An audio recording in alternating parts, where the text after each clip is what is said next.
데살로니가전서 4장 4절 말씀 다 같이 한 목소리로 받들어 읽도록 하겠습니다. 각각 거룩함과 존귀함으로 자기의 아내 대할 줄을 알고. 아멘. 하나님께서는 우리를 거룩한 그릇으로 불러주셨습니다. 하나님의 가장 영광스러운 그 신성, 즉 하나님의 형상, 바로 그 거룩한 형상을 담을 수 있는 그런 그릇으로 우리를 창조해 주셨습니다. 그래서 우리가 이제 그 하나님의 뜻을 따라서 그 거룩함과 존귀함으로 우리가 거룩하게 변화되어 갈 때 바로 우리가 하나님의 거룩한 영광의 그릇이 될 수 있을 것입니다. 그래서 여기에서 이제 거룩함과 존귀함으로라고 이야기를 하고 있는데, 이제 우리가 우리 자신을 또 우리의 몸을 거룩하고 존귀하게 우리가 그렇게 대해야 된다는 거죠. 또 그렇게 만들어야 된다는 것입니다. 그게 이제 거룩하게 성화되어 가는 것이죠. 그래서 여기서 다시 한번 그 사도 바울이 거룩함만 이야기하지 않고 이제 존귀함에 대해서도 이야기를 하고 있습니다. 존귀라는 것은 이제 명예로운 거죠.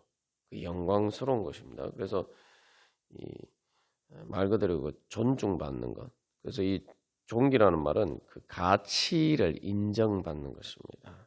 가치로운 것, 귀한 것. 그리고 우리가 이 거룩의 의미에 대해서 나누었을 때도 이 거룩이라는 말이 구별하다라는 의미인데, 그것은 그것이 귀한 가치가 있기 때문에 다른 것과 구별된다라는 그런 의미라는 거죠. 그래서 이 존귀라는 말은 바로 그 거룩한 것이 바로 가치 있는 것이다, 영광스러운 것이다. 그래서 이 또 존귀라는 것은 우리가 이제 다른 사람들에게 존중받는 것이죠. 그러니까 이게 또 명예라는, 영광이라는 그런 의미를 가지고 있는 것이죠.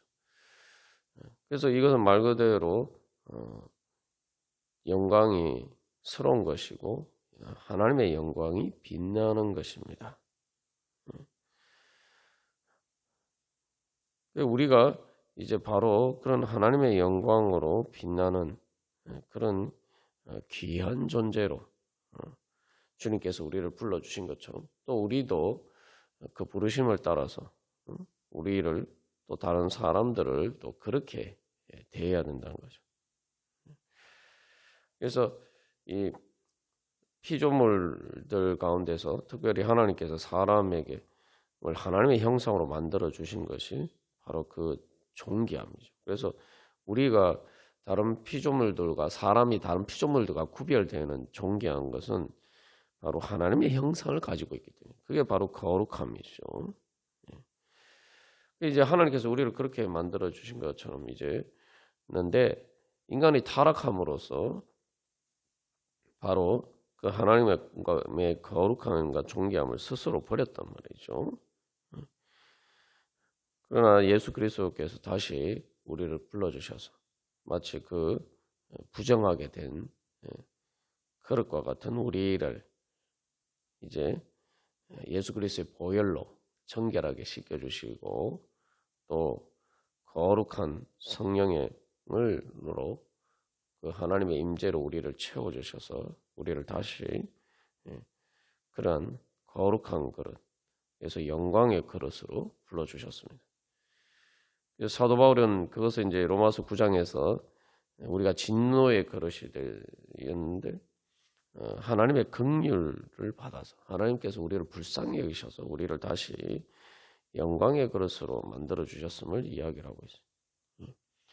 영광의, 그래서 우리가 그 하나님의 영광의 그릇으로 선택을 받았다. 하나님께서 우리를 그렇게 대해 주신다는 거예요. 하나님께서 우리를 그렇게 영광의 그릇으로 대주신다는 것은 그만큼 귀하게 우리를 여기시는 것 아닙니까? 그래서 여기서 이제 존귀함 얘기할 때 우리가 제일 먼저 기억할 것은 하나님께서 우리를 거룩하게 불러주셨다라고 할 때 하나님께서 우리를 얼마나 구별하여서 귀하게 불러주셨는지를 다시 한번 생각해야 됩니다.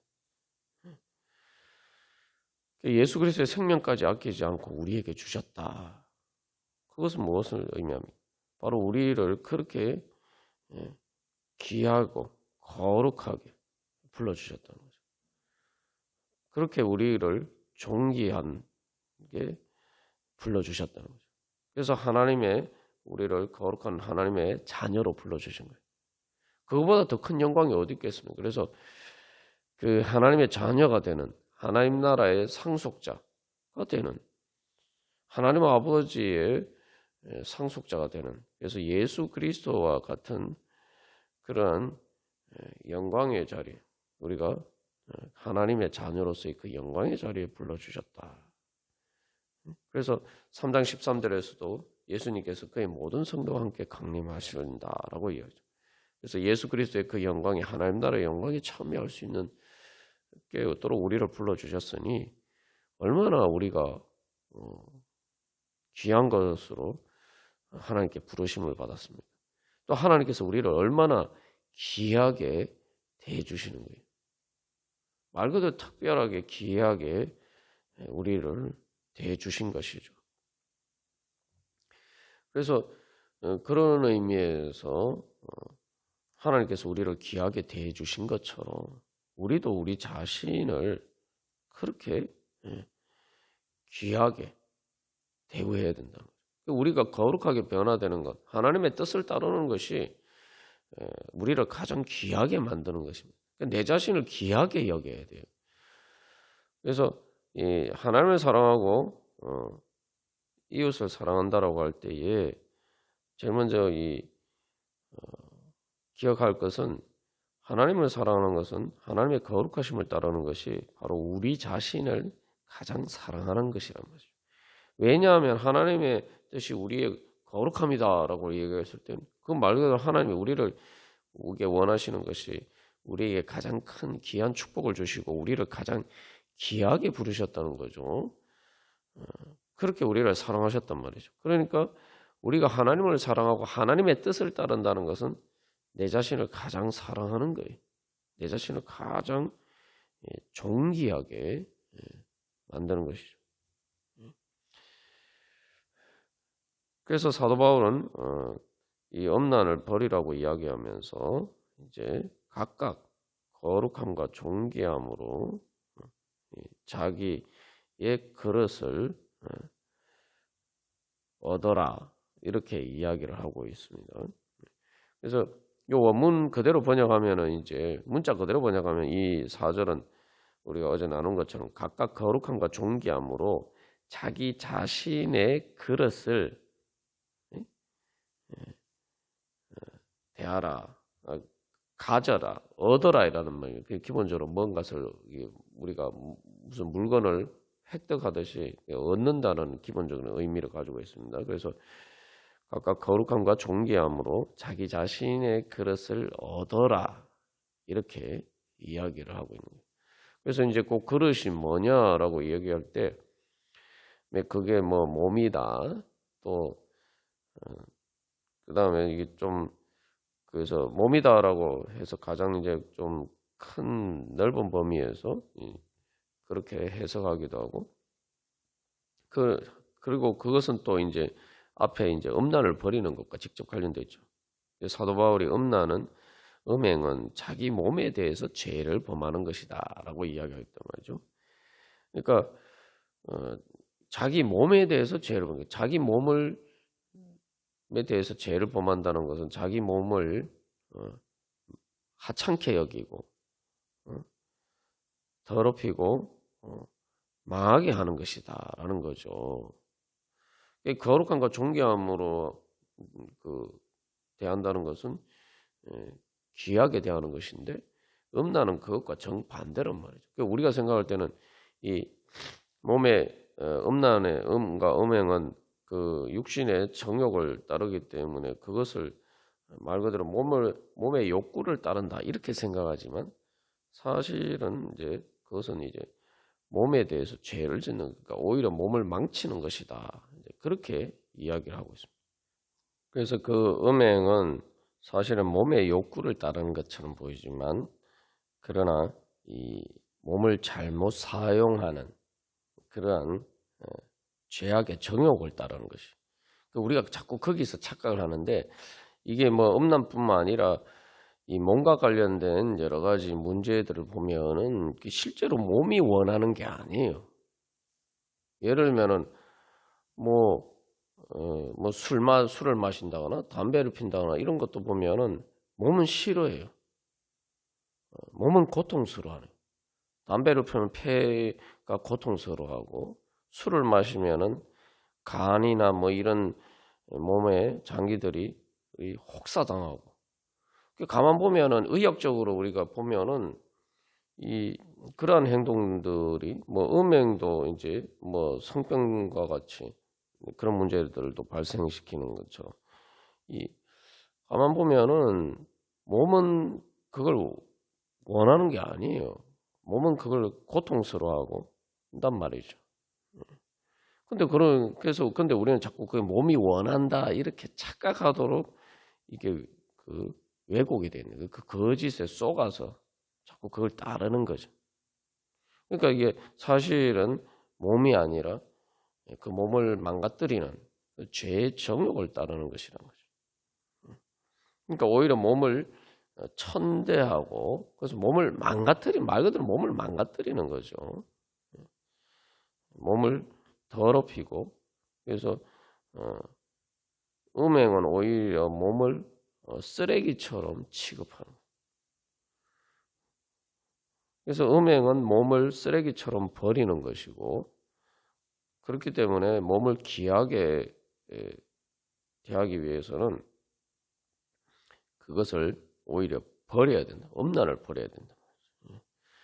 그래서 이제 이 몸이라고 번역할 수도 있고, 사실 이제 원래 이 사도 바울은 용례들을 보면은 이제 뭐 이 그릇이 무엇을 의미하느냐 여러 가지 해석이 분분하지만, 우리가 이제 제일 사도 바울이 썼기 때문에 이 사도 바울의 다른 서신서의 용례들을 통해서 판단하는 것이 이제 제일 중요할 것입니다.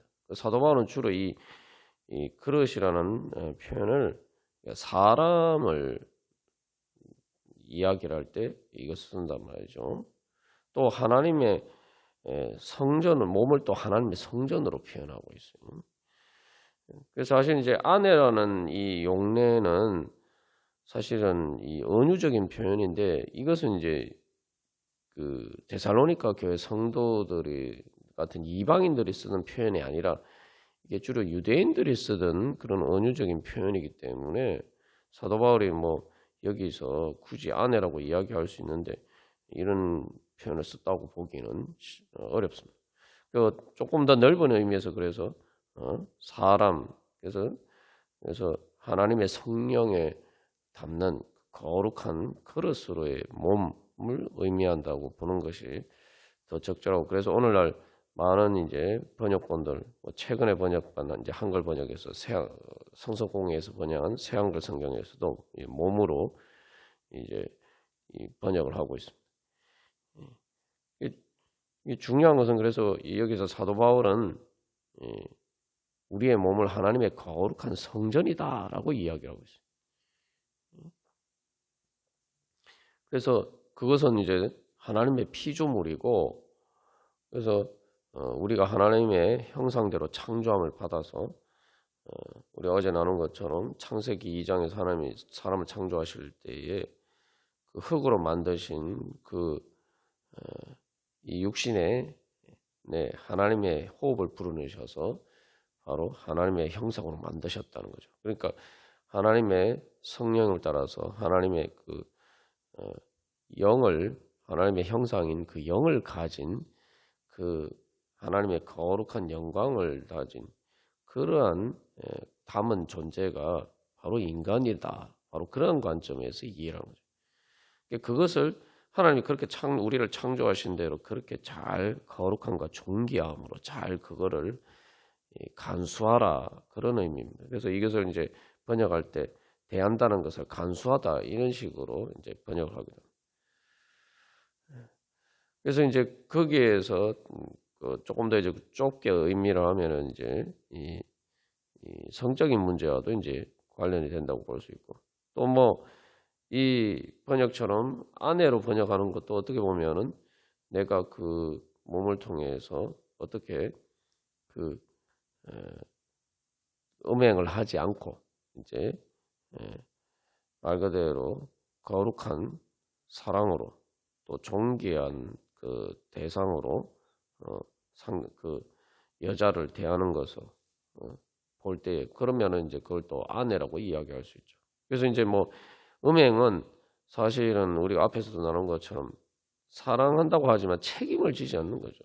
아내로 대한다는 것은 이제 어떤 법적인 책임을 지고 그냥 뭐 그런 성적인 대상으로 그렇게 상대방을 대하는 게 아니죠. 말 그대로 존귀하고 거룩하게 대하는 거죠. 왜냐하면은 이 내가 어떤 사람과 결혼한다라고 할 때에 그것은 뭘 의미합니까?